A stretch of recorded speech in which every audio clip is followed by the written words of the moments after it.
Hey everyone, welcome to 20 Side Adventures. My name is Ryan.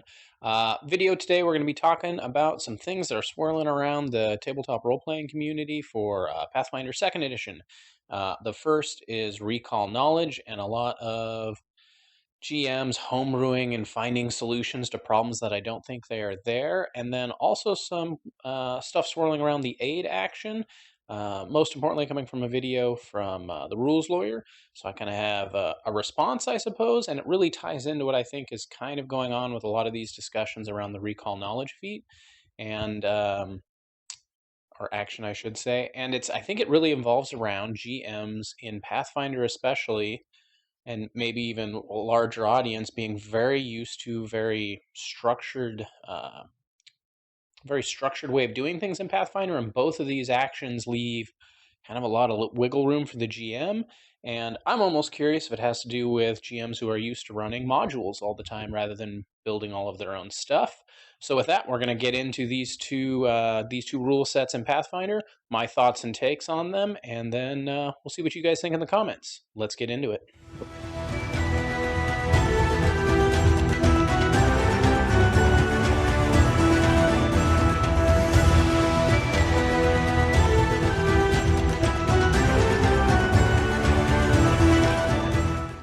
Okay, so here we are in Archives of Nethys. We are going to look at creature identification using recall knowledge, and it states, a character who successfully identifies a creature learns one of its best known attributes, such as a troll's regeneration, and the fact that it can be stopped by assonant fire, or a manicore's tail spikes. On a critical success, the character also learns something subtler, like a demon's weakness or a trigger for one of the creature's reactions.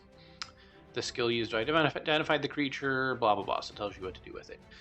So, that's pretty open-ended. It's going to be up to the GM to decide what's best. So a success should be something that's well known. So if we look at the cave troll, regeneration, very obvious one. A second one could be the sunlight petrification on a cavern troll.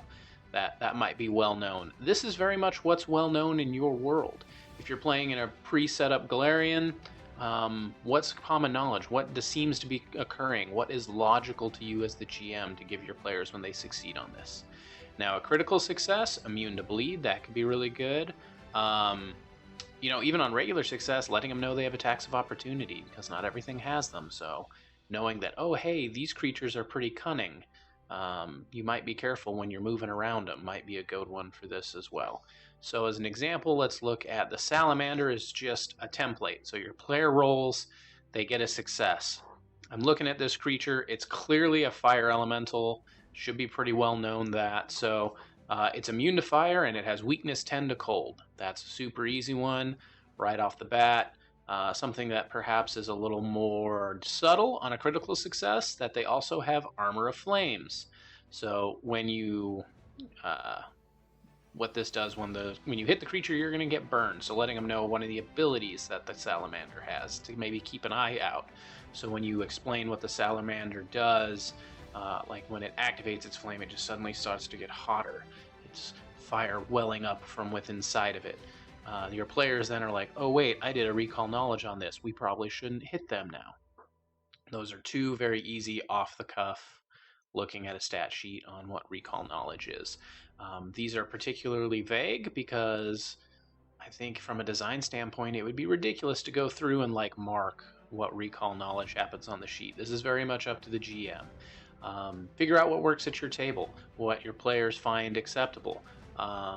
Maybe pick a monster everyone's very familiar with before you start the game and say, hey, this is what I do when you recall knowledge. This is what seems logical to me. Is everyone good if we play that way? Maybe a player will give you some good insight on something you haven't thought of, or at the very least, it just sets the tone and everyone understands how recall knowledge is going to work when you're identifying a creature. Aid needs our help. It really doesn't, Ron. Sorry, I'm going to disagree with you on this one.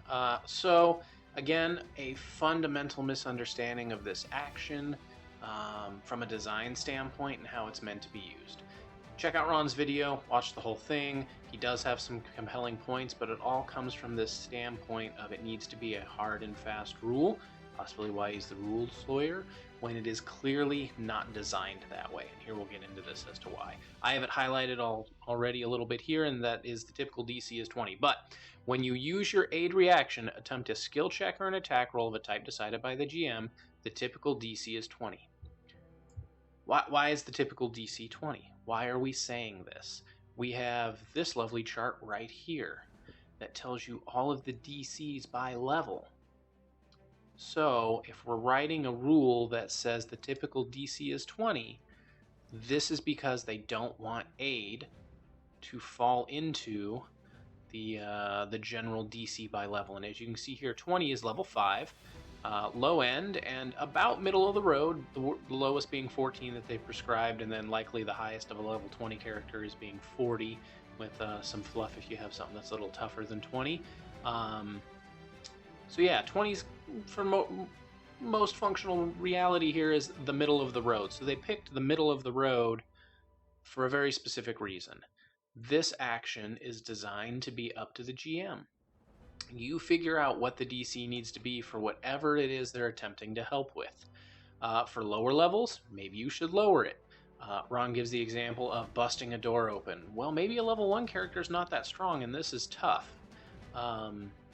I don't know if I necessarily agree with that, but if the DC for the door, because you're using level-based DCs, is 15 to force this door open because you're a level 1 character, well, then the DC of 20 to help them makes no sense.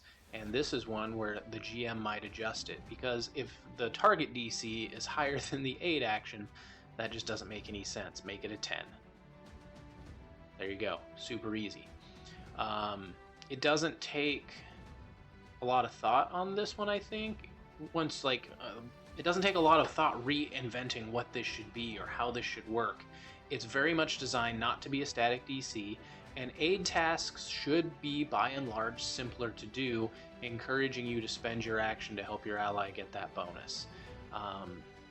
Now, if the aid is something very in-depth, you're going to help pick this lock, it has tons of magic, it has traps, has all these other things going on, okay, let's increase that DC.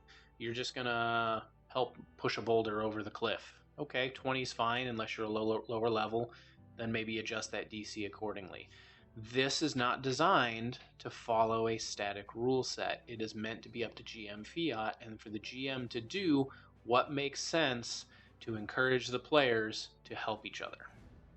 So again, much like the recall knowledge on the identifying monster, it's left very open-ended, up to the GM to decide from a very specific design reason. All of these things can be summarized, and I think a lot of players and GMs are used to Pathfinder being very if A then B. And both of these actions are left open-ended. They're not poorly designed, they're just designed to do something different. And I think when we wrap our heads around that the aid action is up to the GM for what makes sense to impact what's happening, because really when you look at it, the aid activity is a collaborative storytelling experience. You come up with something to tell your GM that you're going to do to help your buddy out. That is all role-playing and collaborative storytelling between 3 people. So not only are they making this moment very immersive for the whole table and letting people's imaginations run wild with it, they also are making it very open-ended for the GM to, in this case, maybe pick the rule of cool a little bit. You know what? You came up with such a great idea for helping your buddy out. This DC is going to be really simple. You could even base this DC on how your players come up with these ideas. If it's a not great idea to help them out, well, it's going to be a little harder for you to do that. And again, maybe this is an example of something in your session 0. You talk to your players about, hey, this is how I expect aid actions to work. 20 is the baseline. If you give me a really good idea, I'm going to lower it. If your idea is not that great, doesn't make much sense, it's not very logical, it might be a little harder for you to pull it off. Yeah. This is a collaborative storytelling tool that also helps your party out and is a great tactical use of that third action, because -10s aren't great. So, both of these things show us that Paizo is designing rules that are meant to be open-ended for the GM to better tell the story and to collaborate with their players. So let's stop reinventing the wheel. Let's stop making this harder than it needs to be. We don't need to invent rules. We don't need to like scratch our heads and figure out why don't any of these things make sense. You can just look at the overall design mechanic. Here is all of the static DCs. Aid is not meant to be a static DC. Aid's this middle of the road number as a baseline for GMs to start with, and then do what makes sense for what your players are describing and the situation at hand. Recall knowledge on a monster. It's open-ended. You get to tell them whatever is most common. What is most common? I don't know. You're the GM. It's your world. It's your story. What's most common? What's something subtle? What's something that's more unknown about these creatures? I don't know. You're the GM. It's your world. It's your story. What is most subtle? These are improv tools for GMs. That's what they designed. They designed something that you improv at your table to best fit the story, the players, and the situation that's happening. So with that, let's go have some 20-sided adventures, and let me know what you guys think about this in the comments, and maybe some of the best things you've found out or seen done, or your most creative way of aiding your partner that you've played at the table. I'd love to hear in the comments. I haven't really been shilling much for this, guys, but I love some like and subscribes. We are trying to grow the channel and do a lot more with this platform, so really would appreciate that. Look forward to chatting with you guys in the comments, and we'll see you next time on 20-Sided Adventures.